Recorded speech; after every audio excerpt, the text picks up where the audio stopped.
Varahi sales grand festive celebrations ప్రతి 10,000 రూపాయల కొనుగోలుపై ఒక బంగారు నాణెం ఉచితం. ఈ ఆఫర్ జనవరి 15 వరకు మాత్రమే. నమస్కారం, వెల్కమ్ టు ఐ డ్రీమ్.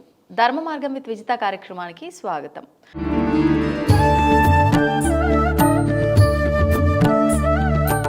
ప్రస్తుతం మనతో పాటు ఉన్నారు వేద పండితులు పవన్ కుమార్ శర్మ గారు. వారితో మాట్లాడే ముందు మీ అందరికీ కూడా సంక్రాంతి పండుగ శుభాకాంక్షలు. నమస్కారం అండి. శ్రీమాత్రే నమః. సంక్రాంతి శుభాకాంక్షలు అండి మీ అందరికీ కూడా, అలాగే ఐ డ్రీమ్ ప్రేక్షకులందరికీ సంక్రాంతి శుభాకాంక్షలు. ధన్యవాదాలండి. నా తరపున, ప్రేక్షకులందరి తరపున కూడా. అయితే ఇంకా మీకు అర్థమైపోయింది నేనేం మాట్లాడబోతున్నానని. ఈ పండుగ యొక్క విశిష్టత, సంక్రాంతి పండుగ 3 రోజులు పెద్ద పండుగగా జరుపుకుంటాము. ఎందుకు జరుపుకుంటున్నాము, అసలు జరుపుకోవాల్సిన దానికి వెనకాల ఏదో ఒక ఆంతర్యం ఉంటుంది. ఆంతర్యం ఏంటో వివరించండి. తప్పకుండా.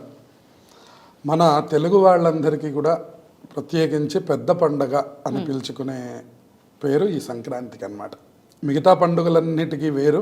అవును, మొత్తం సంవత్సరం మొత్తంలో మనం గమనిస్తే దీనికి పెద్ద పండుగ అనే పేరుతో పిలుస్తాం. దీన్ని మనం తత్వరహస్యంగా మనం గమనించినట్లయితే భోగి అనేటటువంటి దాంట్లో మనకి పండుగలు మొదలవుతాయి. భోగి, సంక్రాంతి, కనుమ 3 పేర్లు చెప్తున్నాం. 4వది ముక్కనుమ అనేది కూడా చేస్తారు. 4 రోజులు చేసే సంప్రదాయం కూడా ఉంది. అంటే కనుమ రోజు చేసిన తర్వాత ముక్కనుమ రోజు కదలరు, మళ్ళీ ఊళ్ళల్లోనే ఉండి ముక్కనుమ ప్రయాణానికి పనికిరాదు అని చెప్పని ఆ కనుమ తరువాత రోజు ప్రయాణాన్ని చేయరు. అంటే కనుమ రోజు కాదు ప్రయాణం చేయకూడదు, ముక్కనుమ రోజు ప్రయాణం చేయకూడదు. అందువల్ల ఆ ముక్కనుమ అనేటటువంటి దానికోసమని మళ్ళీ 4వ రోజు కూడా ఉండి ఆ తర్వాత అటు ప్రయాణం చేయడం అనేటువంటిది లోకంలో మనకు కనిపిస్తుంది. సరే, ఇక భోగి అనేటటువంటి దాని దగ్గరికి వచ్చేసరికి భోగి అనేటటువంటిది భోగమును అనుభవించేటటువంటిది అనేది మనకు అందులో కనిపిస్తున్న అర్థం. ఆ పేరులో మనకు అర్థం కనిపిస్తుంది. కాకుండా మనకి 3 రకాల అర్థాలు తత్వరహస్యంగా చెప్పారు.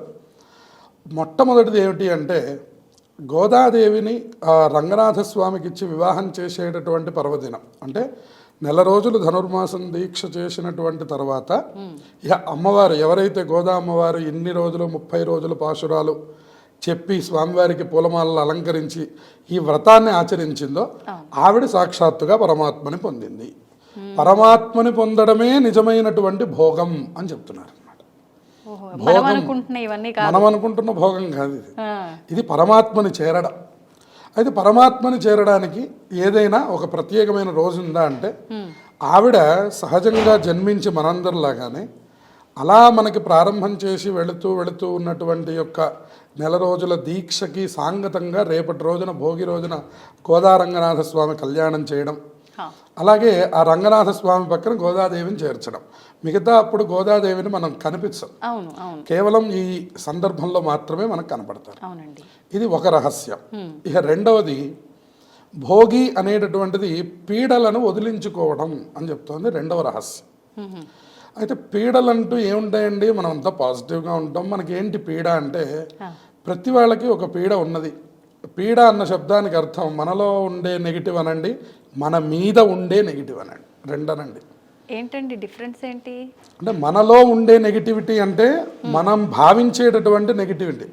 అంటే మనం ఎదుటి వాళ్ళని తిట్టడం కానివ్వండి, మనలో ఉండే కోపము, మనలో ఉండే మోహము, మదము, మాత్సర్యము, వీటన్నిటికీ మనలో ఉండే నెగిటివ్. మాకేం సంబంధం లేదండి, మేము బాగానే ఉన్నాం, కానీ ఎదుటి వాళ్ళు మా మీద ఏడుస్తూ ఉన్నారు. ఇది మన మీద ఉండే నెగిటివిటీ. లోపల ఉన్న నెగిటివిటీ, మీద ఉన్న నెగిటివిటీకి చాలా తేడా. ఏదున్నా ఇబ్బంది. ఈ రెండింటినీ మనం అనుభవించాల్సి. దీన్ని తీసుకోవడానికి ఏదైనా ప్రత్యేకమైన రోజు ఉందా? దీన్నే మనం నరఘోష అంటున్నాం, ఇంకా రకరకాల పేర్లతో పిలుస్తున్నాం. ఈ పీడ వదిలించుకోమని ప్రత్యేకంగా చెప్పింది ఈ భోగి రోజున. అటువంటి భోగి పొద్దున్నే ప్రాతకాలంలో నిద్రలేచి ఎవరైతే చక్కగా ఒంటికి నూనె రాసుకొని అభ్యంగన స్నానం చేస్తారో ముందు మన మీద ఉన్నటువంటి పీడ పోతుందని చెప్పారు. ఎప్పుడైతే భోగి మంటలు వేసి ఇంటికి గనక దగ్గరలో కానీ ఇంటి ఆవరణలో కానీ ఆ భోగి మంటలు వేస్తారో, అందుకనే ఒక్క చిన్న మంట అయినా సరే మన ఇంటి దగ్గర, ఇంటి గుమ్మం దగ్గర వెలగాలని చెప్పారు. ఆ భోగి మంటకి అంత పెద్ద ప్రాధాన్యత ఉంది. దాని రహస్యం కూడా మనం చెప్పగలం. అసలు ఏ సమయంలో వేయాలి ఈ భోగి మంట అనేది? ఇది సూర్యోదయాత్ పూర్వమే వేయమని శాస్త్రం మనకి తెలియజేస్తుంది. సుమారుగా 6 లోపలే 6, 7 ఇప్పుడు మనకి చీకటి పడి కాస్త చీకటి వెళ్ళిపోవాలి అంటే మనకి 7 కూడా అవుతుంది. అవును అవును సరే కనీసం మరి తెల్లవారుజాము 4 గంటలకు లేవలేకపోయినా కనీసం 7 లోపలగా అవును మీరు కనీసం భోగి మంటలు వేసుకొని స్నానాలు పూర్తి చేసుకుంటే మనం భోగిని సుసంపన్నం చేసుకున్నట్లు. ఎప్పుడైతే ఇంటి దగ్గర మనం ఈ భోగి మంట వేస్తామో ఇంటికి పట్టిన పీడ వదిలిపోతుంది అని చెప్పారు. ఇక మూడవది చూడండి, భోగి పళ్ళు అని పిల్లలకి పోస్తారు. దాని ద్వారా మన మీద ఉన్నటువంటి పీడ వదిలిపోతుందని చెప్పారు. ఇలా 3 రకాలుగా ఈ భోగి యొక్క పీడని వదిలించుకోమంటోంది శాస్త్రం. ఇక్కడి నుంచి ఇప్పుడు ఎక్కడైతే ఈ భోగి నుంచి మనకి పీడ వదిలిపోయిందో తర్వాత రోజు వచ్చేటటువంటి సంక్రాంతిని మనం పూర్ణంగా అనుభవిస్తాం. ఇక సంక్రాంతి దగ్గరికి వచ్చేసరికి చూడండి, సంక్రాంతి అనేది ఉత్తరాయణ పుణ్యకాలం. ఉత్తరాయణము అన్న శబ్దానికి అర్థం 6 మాసాలు దక్షిణాయనము, 6 మాసాలు ఉత్తరాయణం. సూర్యుడు ఎప్పుడైతే ధనుస్సు రాశిలో నుంచి మనం ధనుర్మాసంగా ఇన్ని నెల రోజుల పాటు చేసుకున్నామో దీన్ని దాటి మకరంలోకి ప్రవేశిస్తున్నాడు. ఎప్పుడైతే మకరంలోకి సూర్యుడు ప్రవేశించాడో అప్పుడు సమస్తమైనటువంటి దేవతలందరికీ కూడా పగలు ఏర్పడుతుంది అని చెప్పారు. అంటే దేవతలకి పగటి కాలం ఇది. ఇప్పుడు ఈ సంక్రాంతి నుంచి 6 నెలల పాటు మళ్ళీ ఆషాఢ మాసంలో దక్షిణాయనం వచ్చేంత వరకు ఉన్నటువంటి ఈ కాలం ఏదైతే ఉందో ఇది పగలు. అంటే మనలాగా ఒక ఇన్ని గంటలు ఒక డేలో 24 గంటలు చీకటి, ఒక 24 గంటలు పగలు ఇలా ఉండదా? అంటే మాసాల లాగేనా? మాసాలు వాళ్ళకి మనకి ఎప్పుడైతే మనకి ఒక నెల రోజులు గడుస్తుందో వాళ్ళకి ఒక గంట కాలం గడిచినట్లు. అంటే ఈ 6 నెలలకి మనకి అంత డిఫరెన్స్ ఇచ్చారు. ఇప్పుడు జరుగుతున్న ఈ 6 నెలలు పగటి పూట ఒక 12 గంటల కాలం. మనకు ఒక నెల గడిస్తే వాళ్ళకి ఒక 2 గంటల కాలం గడుస్తుంది. అలా మనం గనక బేరీజ్ వేసుకుంటే, అయితే మీరు అసలు ఇలా ఉంటుందా అండి అని మీరు ప్రశ్నించారనుకోండి, వెంటనే ప్రశ్న ఏమొస్తుందంటే మనకి అమెరికాకే ఇంత తేడా పెట్టారే, మనం పగట్లో ఉంటున్నాం వాళ్ళు రాత్రిలో ఉంటున్నారు, మరి ఇంత తేడా ఉన్నప్పుడు ఊర్ధ్వ లోకాలకి ఎంత తేడా ఉండాలండి. కాబట్టి ఇప్పుడు మీరు చంద్రగమనం చేసి ఇప్పుడు చంద్రయానాన్ని మనకు అక్కడికి వెళ్ళి వచ్చినటువంటి వాళ్ళ అనుభవాలు కూడా కొన్ని మనం దీంట్లో మిళితం చేసుకోవచ్చు. కాబట్టి ఏంటంటే ఇక్కడ మనకి గమనం ఎప్పటికీ మారిపోతూ ఉంటుందని చెప్పారు. దీన్ని మనకి పితృదేవతా సంబంధమైన పండగే కాబట్టి ఈ విషయం కూడా మనం చెప్పుకోవచ్చు. సంవత్సరానికి ఒక మారు తల్లిదండ్రులకి తద్దినాలు పెడుతున్నాం. అయితే అది ఎలా సాధ్యం అండి అంటే సంవత్సర కాలం మనకు గడిస్తే వాళ్ళకి ఒక్క రోజు గడుస్తుంది.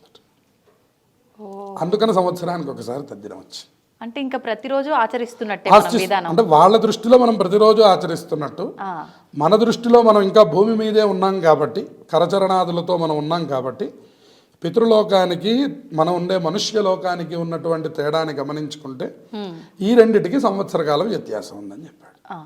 అందుకని ఈ పితృదేవతలకి ఉండేటటువంటి యొక్క కాలమానానికి దేవతలకి మనకి ఉండేటటువంటి కాలమానానికి అలాగే మనకి ఇక్కడ లోకల్లో కూడా మనం అనేకమైనటువంటి కాలమానాలు, పగలు రాత్రి, మనకి పగలైతే వాళ్ళకి రాత్రి, వాళ్ళకి రాత్రి అయితే మనకి పగలు, ఇట్లా మనం అనేక మార్పులు చూస్తున్నాం. ఇప్పుడు మనకి సూర్య భగవానుడు ఎప్పుడైతే మకర రాశిలోకి ప్రవేశించాడో అప్పుడు మనకి ఏమైపోయింది అంటే ఆ దేవతలందరికీ కూడా పగలు ఏర్పడే. పగలు వచ్చేసరికి దేవతల దగ్గర నుంచి అందరూ యాక్టివేట్ అవుతారు, అంతే కదండి. పగలు కాగానే మనం అందరం ఫ్రెష్ అవుతాం, ఇవాల్టి కార్యక్రమాలు ఏంటి అని మొదలు పెట్టినట్లుగా దేవతల సైతం కూడా ఉత్తరాయణం వచ్చేసరికి అప్పటి వరకు ఉన్నటువంటి ఈ తపఃకాలం ఏదైతే ఉందో దక్షిణాయనం అంతా తపస్సు చేయమన్నాడు. అందుకే మనకు కార్తీక మాసం ఉపవాసాలుండి రాత్రిపూట చేయడం, అలాగే ధనుర్మాసం ఇది తెల్లవారుజామున పూర్తి చేయండి అనడం, ఇవన్నీ మనకి సుమారుగా రాత్రికి సంబంధించినటువంటి యొక్క ఉపాసనలే ఎక్కువ ఇచ్చారు. ఆశ్వీజ మాసంలో చేసే నవరాత్రులు కానివ్వండి అన్నీ కూడా మీకు రాత్రికి సంబంధంగా. ఎప్పుడైతే మీకు ఇక్కడ ప్రారంభమైందో ఇక్కడి నుంచి మీకు అంత పగలు కనపడుతుంటుంది. మీకు చూడండి రాత్రి సంబంధమైన పండగలు మనకి ఎక్కువ కనపడవు, మనకు అన్నీ కూడా ఉదయ సంబంధమైనటువంటి పండగలు కనపడడం, ఉదయం పూట కార్యక్రమాలు జరగడం, దీన్నే ఉత్తరాయణం అనడం. ఉత్తరాయణంలో అనేక శుభకార్యాలు చేస్తూ ఉండడం, ఉత్తరాయణంలో కొన్ని యజ్ఞములు చేస్తూ ఉండడం, ఉత్తరాయణానికి సంబంధించే దేవతా సంబంధమైన ప్రతిష్టా కార్యక్రమాలు చేస్తూ ఉండడం, ఇలా మొత్తము సంబంధించింది ఉత్తరాయణానికి సంబంధించింది. కాబట్టి ఈ ఉత్తరాయణం మకర రాశిలోకి సూర్యుడు ఎప్పుడు ప్రవేశిస్తున్నాడో జ్యోతిష్య శాస్త్రం ప్రకారం కూడా ఇక్కడి నుంచి మకరం దగ్గర నుంచి కర్కాటకం వరకు సూర్యుడి గమనాన్ని 6 నెలల పాటు ఉత్తరాయణం అని, అవును. అలాగే మనకి కర్కాటకం నుంచి మకరం దాకా వచ్చే 6 నెలల పాటు దక్షిణాయనం అని చెప్పారు. కాబట్టి ఎప్పుడైతే సూర్యుడు అందులోకి ప్రవేశించాడో అది అద్భుతమైనటువంటి సంక్రాంతి అన్నారు. సంక్రాంతి అన్నదానికి అర్థం ఏం చెప్పారంటే చక్కనైనటువంటి కాంతి కలిగినటువంటిది. సూర్యుడు అంటేనే ప్రకాశం. ప్రకాశం. సమ్ అన్న శబ్దానికి బాగా అనే అర్థం, అంతే కదండి. అవును. మనం ఏదైనా బాగుంది అని అనుకున్నప్పుడు మనం దాన్ని సమ్ అనేటటువంటి పేరుతో చెప్తూ ఉంటాం అన్నమాట మనం. అట్లాగే శుభప్రదం, బాగా ఉంది, శుభప్రదంగా ఉంది, చూడడానికి బాగుంది, వినడానికి బాగుంది అనుకున్నప్పుడు మనం శుద్ధమైనటువంటి గానం. ఉదాహరణకి గీతం అంటే పాట అని అర్థం, సంగీతం అంటే వినసొంపుగా ఉండేది అని అర్థం. ఇట్లా మనం కొన్ని పదాలు తీసుకోవచ్చు. ఇప్పుడు సంక్రాంతి అంటున్నాం. క్రాంతి అంటే వెలుగు అని అర్థం. సంక్రాంతి అంటే చక్కనైనటువంటి కాంతి. అయితే ఏమిటి చక్కనైన కాంతి? రోజు లేదా చక్కనైన కాంతి అంటే కాదు, ఇక్కడి నుంచి మొదలయ్యేటటువంటి కాంతి విశేషమైనటువంటిది. అందుకని మీకు ఇప్పటిదాకా రాత్రి కాలాన్ని ఎక్కువ ఇచ్చాడు. ఇప్పుడు చూడండి, మనకు తెల్లవారేసరికి 7 అవుతుందని ఇప్పుడే మాట్లాడుకున్నాం. ఇక్కడి నుంచి మారిపోతుంది. 5:30కే సూర్యోదయం అయిపోతుంది కదండి. ఇంకా రాను ఇక వెళ్తున్నటువంటి కాలం మాఘమాసం, పాల్గొన మాసం దాటిన దగ్గర నుంచి మళ్ళీ దక్షిణాయనంలోకి వెళ్ళేంత వరకు కాలం బాగా వేడి వైపుకు పయనం చేస్తుంది. ఈ కాలానికి సూర్యగమనానికి జ్యోతిష్య శాస్త్రకారులు అంత గొప్ప సంబంధాన్ని పెట్టారు. కాబట్టి ఎప్పుడైతే ఈ సూర్య భగవానుడు మకర రాశిలోకి ప్రవేశించాడో ఆ కాలాన్ని మీరందరూ సద్వినియోగం చేసుకోండి అని చెప్పింది. దాన్నే పెద్ద పండగగా చెప్పింది. ఎందుకంటే మనకు ప్రత్యక్ష భగవానుడు సూర్య భగవానుడు. ఇంకా తర్వాత పండగ మనకి కనుమ. ఇక కనుమ అనేటటువంటిది మనకి పశువుల పండగ అని చెప్పింది ధర్మశాస్త్రం. పశువుల పండగ, అలాగే పంటలకి సంబంధించినటువంటి పండుగ. అంటే ఇది ఈ కాలం మనకి పంటలు చేతికొచ్చేటటువంటి కాలం. ఇంతకాలం శ్రమించి మనతో పాటు, మనుష్యులతో పాటు పశువుల సహాయం లేకుండా, అంటే ఇప్పుడంటే మిషన్లు, ఇప్పుడంటే ట్రాక్టర్లు వచ్చాయి, కానీ ఇదివరకు పశువుల సహాయంతోనే అన్ని పండించేవాళ్ళు. కాబట్టి వాటికి కూడా అలంకారం చేసి వాటిని పూజించే రోజు కూడా ఒకటి ఉండాలి అని ఈ కనుమ అనేటటువంటి దాన్ని పశువుల పండుగగా చేశారు పల్లె ప్రాంతాల్లో. మరి ఇప్పుడు సిటీలో ఉంటాం కదండి, మాకేం పశువులు కనపడవు, మేమేం చేయాలనే ప్రశ్న వచ్చినప్పుడు కనుమ రోజు మినుము తినండి అనే ఒక నానుడి వాక్యంగా చెప్తారు. అంటే మినుము సంబంధంగా ఏదైనా ఆహారాన్ని స్వీకరించడం, ఇక మనకి మిగతా ఆహారాలన్నీ కూడా స్వీకరిస్తూ ఉండడం కనుమ ప్రత్యేకతగా మనకి చెప్తూ ఉంటారు. ఆ కనుమని కనుక ఒక పల్లె పండగగా మనం ఏర్పాటు చేసుకొని చక్కగా ఆ రోజును కూడా ఎవరైతే మనదంతా సనాతన సంప్రదాయం ఎప్పుడూ కూడా శ్రమకి సంబంధించి, అందుకే మనకి నినాదంలో కూడా జవాన్ కిసాన్ అని 2 మనం పెట్టుకున్నాం. జై జవాన్ అంటాం, జై కిసాన్ అంటాం. ఇప్పుడు ఈ కిసాన్ అనేటటువంటిది లేదనుకోండి, మనకు ఆహారం ఎక్కడి నుంచి అందుతుంది? అందువల్ల వాళ్ళకి సంబంధించినటువంటిది అంటే అది మన పండగే అని అర్థం. అలాగే అంటే మరి వాళ్ళు పండించింది తింటున్నప్పుడు వాళ్ళ పండగను కూడా మనం ఎలా చేసుకోవాలి? చూడండి, మహారాష్ట్రతో సంబంధంగా మనకు కావాలంటే మనం మెహందీ తెచ్చి మన దగ్గర పెట్టుకున్నాం. ఇట్లా మనం అన్ని ప్రాంతాలని కలుపుకు వెళ్ళిపోయే మన సంప్రదాయంలో ప్రతి పండగని మనదేనే ఆచరిస్తూ ఉంటాం అన్నమాట. ఇప్పుడు హోలీ మన దగ్గర ఉందా పండగ? మనకి తెలుగు వాళ్ళకి హోలీ అనే పండగ లేదండి, కానీ మనం తెచ్చి పెట్టుకున్నాం. మనం హోలీ కూడా చేసుకుంటున్నాం. రాఖీ అనేటటువంటి పండగ మన దగ్గర ఉందా? లేదండి, అటుపక్కన ఉంది, అది తెచ్చి మన దగ్గర పెట్టుకుంటాం. ఇలాగే కనుమ అనేటటువంటి పల్లె పండగని కూడా తెచ్చి పెట్టుకొని సిటీలో ఉన్నా సరే మన పిల్లలకి తెలియజేసి మనం కనుక ఆచరిస్తే భావితరాలకి తెలుస్తాయి.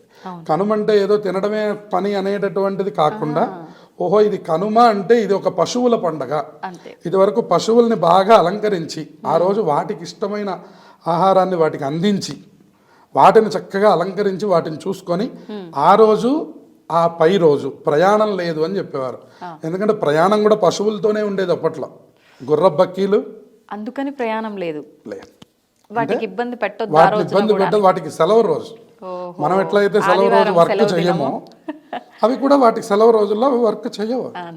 అందువల్ల పశువులు లేవు కదా అని చెప్పని ఆ ప్రయాణాన్ని నిషేధం చేశారు ఇది వరకటి కాలంలో. కాబట్టి ఇప్పుడు ఈ కనుమ అనేటటువంటిది పశువుల పండుగగాను అలాగే మనకి దీనిగాను వాడుకోవాలి. ఇలా మనం తత్వరహస్యంగా కనుక మనం ఈ 3 రకాల పండుగల్ని చూసుకుంటే ఒక్కొక్కటి ఒక్కొక్క అర్థాన్ని ఇస్తుంది. ఇక సంక్రాంతి అనేటటువంటిది ముఖ్యమైన పండుగ. ఆ రోజుల్లో మనం సంక్రాంతి అనేటటువంటి మాట అన్నప్పుడే మనకి పితృదేవతల యొక్క పండగ అనేటువంటిది కూడా కనపడుతుంది. అంటే ఎవరికైతే తల్లిదండ్రులు లేరో వాళ్ళు చక్కగా ఆ పితృదేవతలను ఉద్దేశించి బట్టలు పెట్టుకోవడం, అట్లాగే పితృదేవతలకి తర్పణాలు విడిచిపెట్టుకోవడం, బ్రాహ్మణులకు స్వయంపాకాది దానములు చేయడం, విశేషంగా బూడిద గుమ్మడికాయని దానం చేయడం, ఆ తర్వాత నువ్వులు, బెల్లం, అలాగే బియ్యము ఇట్లాంటి పదార్థములు కనుక దానం చేసినట్లయితే వాళ్ళ ఇంట్లో అపమృత్యు బాధలు పోతాయి. అలాగే సంవత్సర కాలము కూడా దీర్ఘమైనటువంటి ఆరోగ్యం కలుగుతుంది. అలాగే సమస్తమైనటువంటి కోరికలు నెరవేరుతాయి అని ఈ సంక్రాంతి విశేషంలో తెలియజేశారు. అయ్యా మాకు తల్లిదండ్రులు అందరూ ఉన్నారండి, మేము కుటుంబం అంతా క్షేమంగా ఉన్నాం, మమ్మల్ని ఏం చేయమంటారు అంటే ఈ పుణ్యకాలంలో చక్కగా స్నానాన్ని ఆచరించి సత్యనారాయణ వ్రతాన్ని ఆచరించవచ్చు అని చెప్తున్నారు. ఏమిటి సత్యనారాయణ వ్రతం అంటే, మనం సత్యనారాయణ వ్రతం మహత్యంలో చెప్తారు. ఏమంటే ఎప్పుడు చెయ్యాలి అని నారద మహర్షి విష్ణుమూర్తిని అడుగుతాడు. అప్పుడు ఆయన చెప్పారు, మాఘేవా మాధవే మాసే కార్తికేవా శుభే దినే. మాఘమాసం కానీ, కార్తీక మాసం కానీ, వైశాఖ మాసం కానీ, ఇంట్లో శుభకార్యాలు జరిగినప్పుడు కానీ. అయ్యా మరి ఏదైనా తిథులు ఉన్నాయా ప్రత్యేకంగా అంటే, ఏకాదశ్యాం పౌర్ణమాస్యాం రవి సంక్రమణేపివా అంటారు. ఏకాదశి పౌర్ణమి మనందరికీ తెలుసు. ఈ రవి సంక్రమణేపివా అనే మాట మనం సహజంగా అంత వాడుకలోకి రాలా. రవి సంక్రమణం అంటే మనకి 12 రాశులు ఉన్నాయి, 12 సంక్రాంతులు ఉన్నాయి. 12 రాశుల్లోకి సూర్యుడు ప్రవేశించినప్పుడు మనం ఒక సంక్రాంతి, అదొక సంక్రమణం, ఒక సంక్రాంతి. అందులో మరి మకరానికి వచ్చేటప్పటికి ఏమిటండి అంటే స్వర్గద్వారములు తెరుచుకుంటాయి అని చెప్పారు. ఎప్పుడైతే మకర రాశిలోకి సూర్యుడు ప్రవేశించాడో అప్పుడు స్వర్గద్వారములు తెరుచుకుంటాయట. మనం చేసే పుణ్యాది విషయాదులన్నీ కూడా దేవతలు గ్రహిస్తారు. దాని ద్వారా ఈ మకర సంక్రమణానికి మరింత విశేషాన్ని ఇక్కడ ఇచ్చారు. ఇక రెండవది, ఇక్కడ అయనం కూడా మారుతూ ఉన్నది అని చెప్పాడు. ఇక్కడ కేవలం మిగతా మాసాల్లో కేవలం ఆ మాసం మాత్రమే మారుతుంది, ఆ సూర్యుడి యొక్క గమనం మాత్రమే మారుతుంది. కానీ ఇక్కడ అలా కాదు. ఇక్కడ ఏమవుతుంది, మాసం మారుతున్నది, అయనం కూడా మారుతున్నది. దానివల్ల సూర్యుడి యొక్క గమనాన్ని అనుసరించి మనకి చక్కనైనటువంటి విభాగాన్ని ఏర్పాటు చేశారు. కాబట్టి ఇప్పుడు పౌషలక్ష్మి అని మనకు ఒక పేరు. పుష్యమాసంలో లక్ష్మీదేవిని పొందండి అని. అంటే అప్పుడు పంటలన్నీ పుష్యమాసంలో చేతికి వస్తాయి. ఇదివరకు గ్రామీణ లెక్కల్లో ఇవన్నీ చాలా గొప్పగా పౌషలక్ష్మి అంటుండేవారు. ఈ లక్ష్మి వచ్చేటటువంటి సందర్భానికే అందరూ చక్కగా ఆ వరి కంకులతో కూడినటువంటి తోరణములు కట్టుకోవడం, ఇదంతా కూడా ఒక పల్లె పండుగ. ఈ పల్లెలే మనకి పట్టుకొమ్మలు. చూడండి, మనకి ఒక భూమికి సంబంధించిన ప్రకృతి మార్పులు తెలుసుకోవాలన్నా, ఇట్లాంటి పండగలకి సంబంధించినటువంటి చక్కటి సంస్కృతిని తెలుసుకోవాలన్నా మనకి పల్లెటూళ్ళల్లోనే బాగా తెలుస్తుంది. అయితే మన సిటీలో ఏం చేయగలమంటే మనకి వీలున్నంతలో మనం ఇట్లాంటివి చేసుకొని, నేను చెప్పినట్టుగా సత్యనారాయణ వ్రతం రవి సంక్రమణంలో చేయమన్నారు కాబట్టి చక్కగా శుభం కోసం ఇంట్లో అందరూ సత్యనారాయణ వ్రతం చేసుకుంటూ, అలాగే మన చుట్టుపక్కల వాళ్ళతో ఈ సంక్రాంతి పర్వదినాన్ని చక్కటి ఆనందంతో అనుభవించడం. ఇక్కడ మళ్ళీ అరిసెలు, నువ్వులు, చిమ్మిలి ఇవన్నీ కూడా పిండి వంటలు చేస్తుంటారు. సకినాలు అంటూ ఉంటారు, అరిసెలు అంటూ ఉంటారు, బొబ్బట్లు అంటూ ఉంటారు. రకరకాల పిండి వంటలు చేసుకొని ఉత్సాహం వర్ధయతే ఇది ఉత్సవం అన్నాడు. కాబట్టి ఈ సంక్రాంతి పండగ, ఈ ఉత్సవాలు ఏవైతే ఉన్నాయో, ఈ గోదాదేవి రంగనాథుణ్ణి కలుస్తున్నటువంటి సందర్భం, ఆ తర్వాత మన పితృదేవతలు ఉత్తమ లోకాలకు వెళ్ళాలని మనం చేసేటటువంటి పితృ కార్యక్రమాలు, అలాగే పండగ కోసం మనం చేసేటటువంటి పూజాది కార్యక్రమాలు, చక్కగా నూతన వస్త్రాలు ధరించడం. ఎప్పుడైతే నూతన వస్త్రాలు ధరిస్తామో అప్పుడు మన దగ్గర నుంచి అలక్ష్మి వెళ్ళిపోతుంది. అలక్ష్మి అంటే జ్యేష్ఠాదేవి, ఆవిడ వెళ్ళిపోతుంది. అప్పుడు మహాలక్ష్మీదేవి అనుగ్రహం కలుగుతుంది. చక్కగా కొత్తటి బట్టలు వేసుకోవడం. మనకి పల్లెటూళ్ళ దగ్గర నుంచి కూడా ఈ ఎగురు వేసే సంప్రదాయం ఉంది. మన కైట్స్ అంటూ ఉంటాం, గాలిపటాలు పతంగులు ఎగరేసే సంప్రదాయంలో మనకి తత్వరహస్యం చెప్పారు. నువ్వు ఎక్కడికైనా వెళ్ళిపో, దారం ఉందని గుర్తుపెట్టుకో. అది ఒక ఆధారం, అంటే దారం అంటాం మనం. చూడండి, మీరు అది పైకి ఎగరవేసిన తర్వాత మీకు ఆ పతంగ మాత్రమే కనపడుతుంది, కానీ దారం ఎవరికి కనపడదు. ఈ దారం అనేటటువంటి భగవంతుడు ఉన్నాడు అని తెలిసి నువ్వు ఎంత దూరమైనా ఎగురు. వితౌట్ దారం నువ్వు ఎగరలేవు, ఎక్కడ పడితే అక్కడ పడిపోతావు. ఈ తత్వములను తెలియజేయడానికి పిల్లలకి మనకి చిన్నప్పటి నుంచి ఎన్నో రహస్యాలు మన పండగల్లో పెట్టి, మీరు ఆడుకోండి, ఆడుకోవడంలో తెలుసుకోండి, అన్నీ ఆడుకుంటూనే తెలుసుకోవాలి. అన్నప్రాశనలో డబ్బులు పెడతాం, అప్పుడు డబ్బు సంపాదిస్తాడా? కాదు.